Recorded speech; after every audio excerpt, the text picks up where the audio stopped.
বালি পাচার মামলায় কলকাতা সহ একাধিক জেলায় ইডির হানা এবং এই মুহূর্তে 100-এরও বেশি অফিসার একযোগে 22টি ঠিকানায় তারা তল্লাশি চালাচ্ছেন।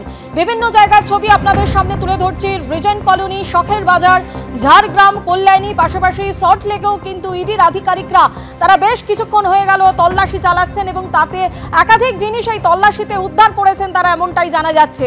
সল্টলেকের ছবি আপনাদের দেখিয়েছিলাম, এবার দেখাবো শখের বাজারের ছবি। সেই ছবি তুলে ধরেছেন আমাদের প্রতিনিধি আবিদ দত্ত।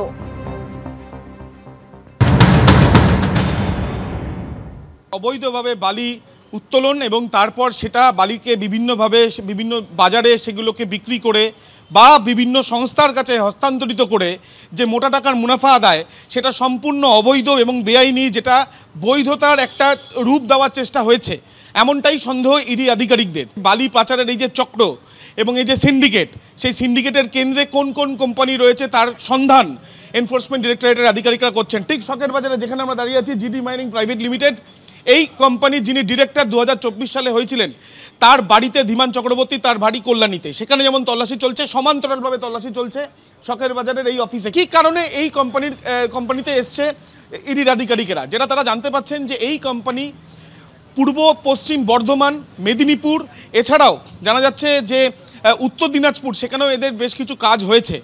এদের তরফ থেকে সরকারিভাবে দেখানো হয়েছে যে এদের বেশ কিছু বালির মাইনিং করার বা যেখান থেকে বালি খাদান থেকে তারা বালি তোলেন সেরকম বেশ কিছু জায়গা রয়েছে। তার মধ্যে বাঁকুড়ায় প্রায় 2টি এবং ঝাড়গ্রামের প্রায় 3টি জায়গা থেকে তারা বালি সেখান থেকে নেন এবং সেগুলো সরকারিভাবে হয়, সেগুলো বৈধভাবে হয় বলে তাদের দাবি থাকলেও সেটাই সন্দেহের তালিকায় রয়েছে। আরও একবার ছবিটা দেখাতে বলবো দীপ্তেন্দু চক্রবর্তীকে। ইতিমধ্যে সেন্ট্রাল ফোর্সের জওয়ানরা ভেতরে রয়েছেন।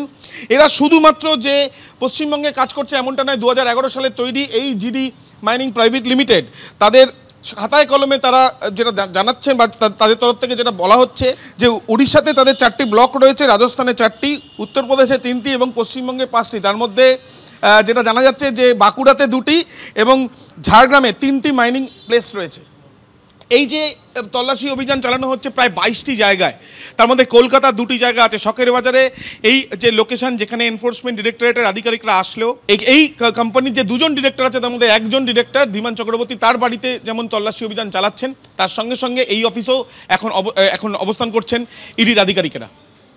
কলকাতার পাশাপাশি একাধিক জেলাতেও কিন্তু পৌঁছে গিয়েছেন ইডির আধিকারিকরা। মূলত এই জিডি মাইনিং সংস্থার কর্মচারীরা তারা যেসব জায়গায় থাকেন এবং বালি খাদান যেখান থেকে এই বেআইনিভাবে বালি তোলা হয় বলে অভিযোগ, সেই সমস্ত জায়গাগুলোতে ইডি আধিকারিকরা তারা পৌঁছে গিয়েছেন।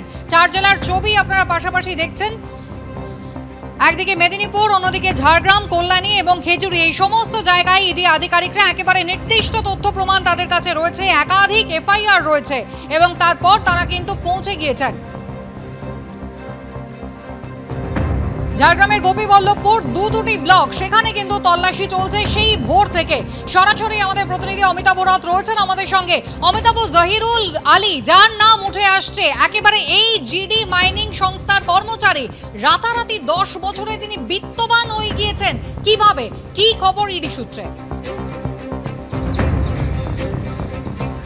কুসুমিতা বেআইনি বালি খাদান আর তাকে কেন্দ্র করে যে আর্থিক দুর্নীতি, যার তদন্ত ইতিমধ্যে শুরু করেছে ইডি।